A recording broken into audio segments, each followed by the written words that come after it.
Hello, everybody. Well, we've been talking about this house for a while, so now that we've been able to get in here and do some things, I figured it was time to show you a little bit of what we're doing here. So, from our best knowledge, this house was built in the 1930s.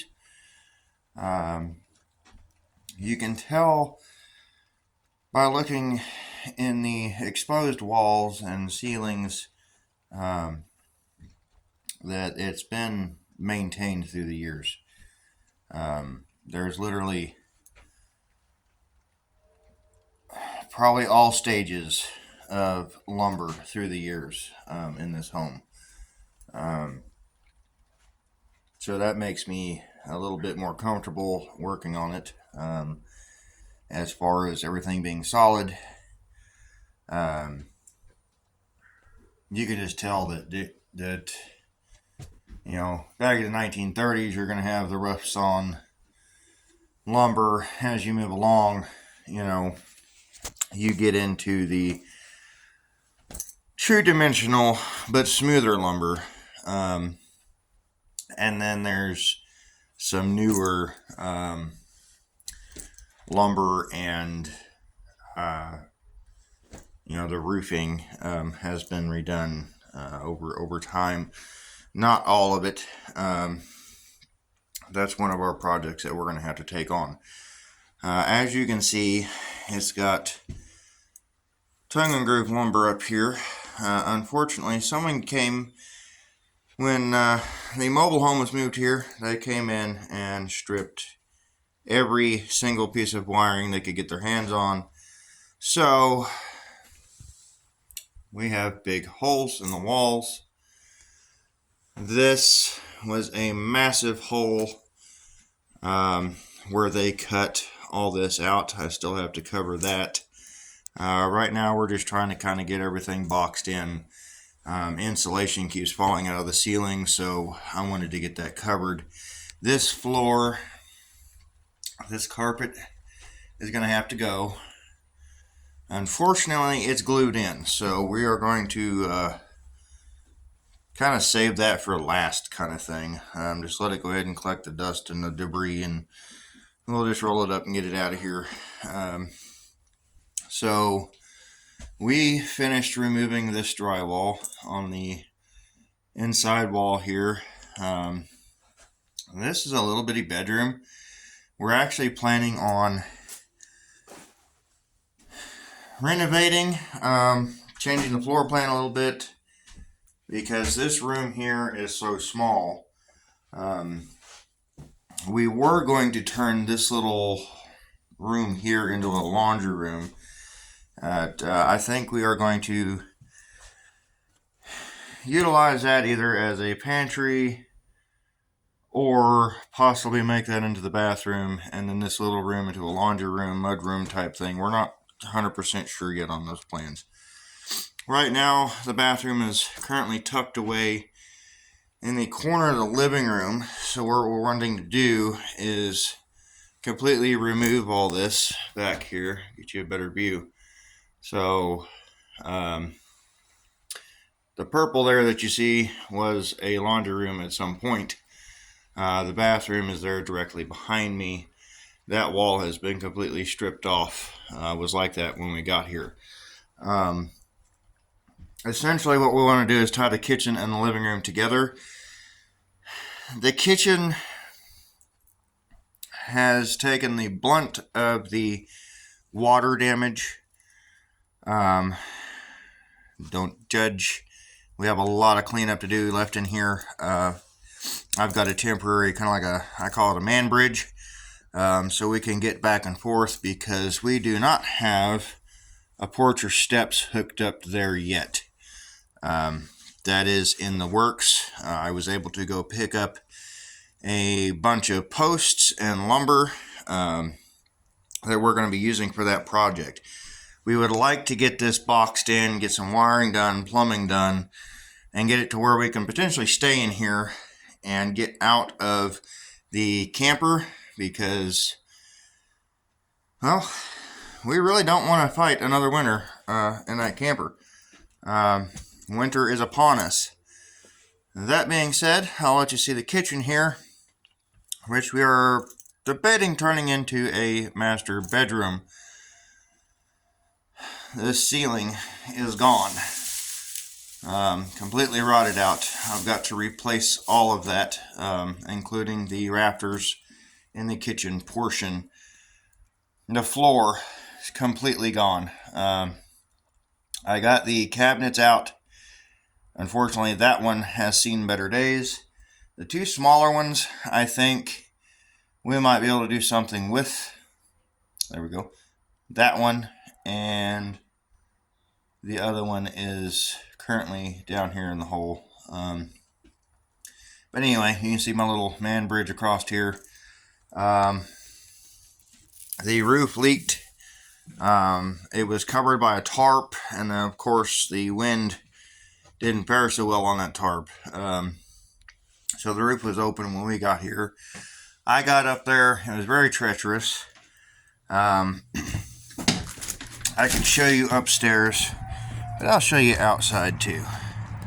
So if you look up here behind me, you can see it needs a new roof, really bad. That is not in our budget right now, so I wanted to get it sealed up and get it to stop leaking, because whatever I do in here, well, why do it if it's just going to get soaked again? So I got up there, I patched it, and we got a pretty good rainfall last night and early this morning. So everything outside is soaked, and I don't know if you can see that, but it's dry in here. It's dry.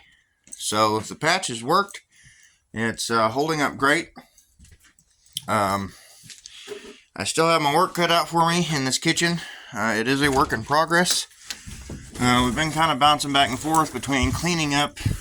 It's a little dark in the stairwell. Of course, it's a 1930 stairwell, so it's very tight and steep. Anyway, so coming upstairs, that bedroom is in really good shape. We've got to do a little bit of work at the top of the ceiling in there, and I can show you that in a minute. So here is where, excuse me, the mass of the water damage is. As you can see above my head, this is the ceiling here. They have put paneling over top of what was the original. This is actually wallpaper. The wood underneath the wallpaper really isn't that bad. Over here, this wall looks pretty good. Now for the bad side. You can see the new piece of plywood there. It's not perfect. Wasn't aiming for perfection right now. I just needed it to work. And so far, it's dry. I mean, all of this is dry. I came in and put new rafters in. They are going to be temporary because we're going to be ripping this entire thing off. This was just to add a little bit of structural to this. Because if you look at this, I'll get you a close up there. There was not much holding this roof up anymore. These two here go all the way down into the kitchen. And that is where all the rafters go to. These two outside ones here, I just cut those down because it's hard to get 12 and 16 foot boards to go in here. These two long ones here, we had to come up through the kitchen, and that was just not possible over here. So these are only roughly 6 foot long. They're supporting the roof. Like I said, it's not leaking. That's what matters right now.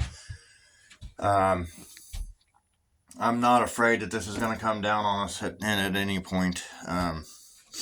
These houses were just built to last forever. This is the other bedroom up here. The ceiling has been gutted, of course, because that's where wiring was. There's a few spots where they didn't get. We still have an outlet down here on the floor. I guess they didn't have time, or they couldn't get to everything. But anyway, in going through this house, we have figured out that we are probably going to have less invested in this house and more of a return than if we were to try to fix the mobile home. Right now, the mobile home needs flooring, subflooring, all the way throughout. There was water damage in there. That was not a big deal. The roof, I don't know if it was this way when it was given to my parents or if it happened during the move, but the roof, there's just huge gaps in it, where it's like it's buckled or came loose and popped loose, and it's a mess. The drywall, sheetrock, whatever you want to call it in there,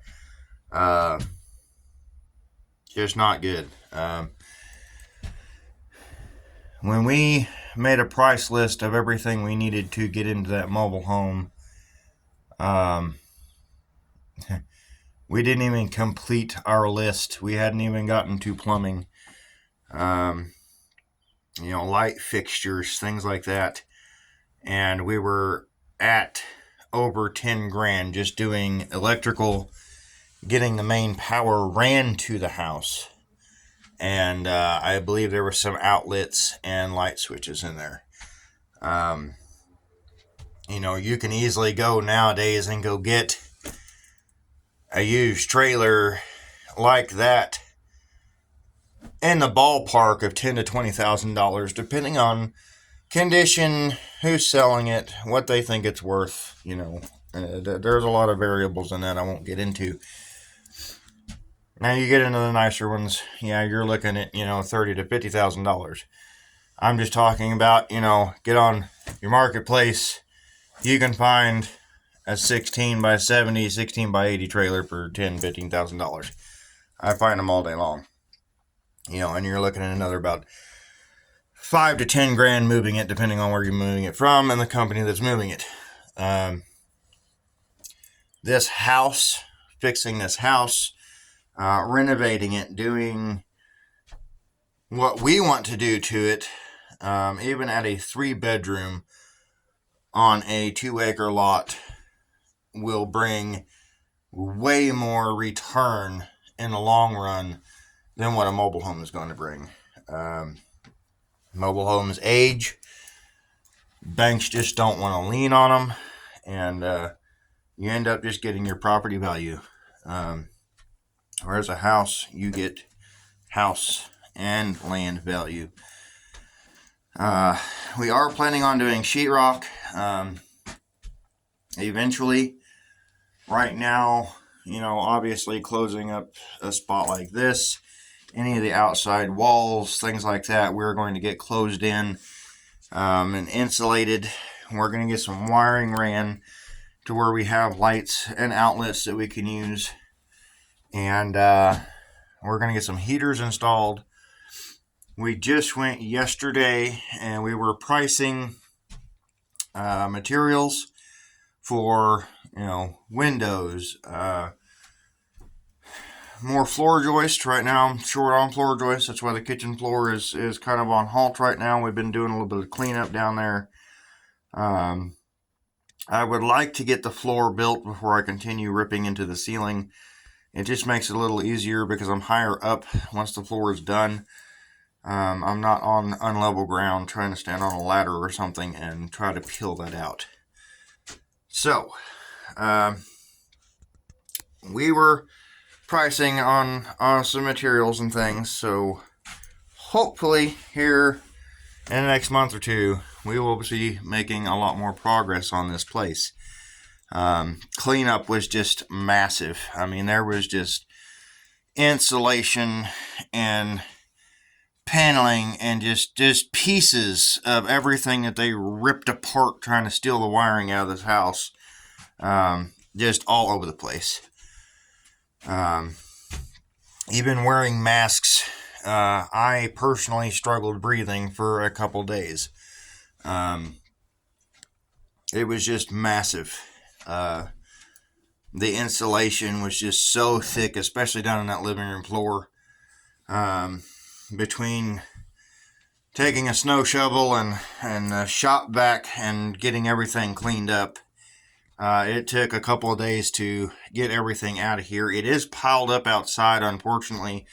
Um, we will be dealing with that. Um, the pile that you see right there, that is from the addition that I tore off. It was just a floor, basically, like an outside deck. Um, that is from tearing all that off. I was able to reuse some of the floor joists out of there. Unfortunately, not all of them were savable due to the amount of water damage. We've just been using that as kind of a collection pit at the moment. We're going to be burning a lot of that lumber that just you can't use it for anything.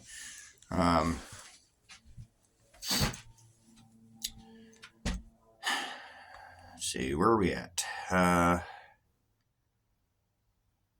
I believe our next stage is going to be a electrical. We are, like I said, wanting to get the floor joist and get the kitchen floor done. We'd like to get some electrical ran, and we've got to run all new plumbing. We're just not going to trust what was here. That, and I'm a PEX fan. I like PEX. It's easier to work with, and you know, freeze ratings and all that. You know, you can research PEX and all that on your own. That's just my personal preference.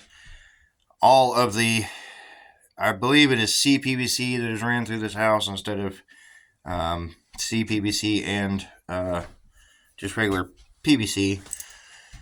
Most of it has been busted. It's frozen, busted. So, that being said, that makes the water lines open. I don't trust to use them.